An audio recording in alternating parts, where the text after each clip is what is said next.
আসসালামু আলাইকুম রহমতুল্লাহ।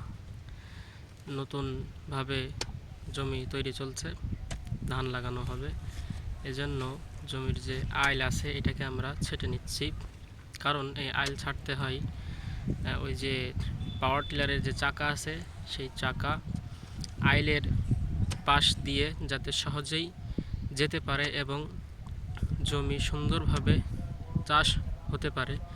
এজন্য আমরা এই আইলটাকে এইভাবে ছেটে নিই, কোদাল দিয়ে সুন্দরভাবে সমান করে ছেটে নিই, যাতে করে পাওয়ার টিলারটা সুন্দরভাবে আইলের পাশ দিয়ে যেতে পারে এবং জমির চাষটাও সুন্দর হয়। তো আমরা কিছুদিনের মধ্যেই এই জমিতে পানি ছাড়বো এবং আমাদের জমির পাশেই দেখতে পাচ্ছেন যে চারা আছে, ধানের চারা আছে, এটা আমরা তুলে রোপণ করব কিছুদিনের ভিতরে ইনশাল্লাহ।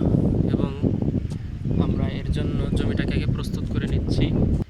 জমির আইল ছেটে তারপরে জমিতে পানি ছেড়ে তারপরে জমিতে চাষ দিয়ে বাসই দিয়ে বা মই দিয়ে আমরা এটাকে সুন্দরভাবে সমান করে তারপরে আমরা চারা রোপণ করা শুরু করব।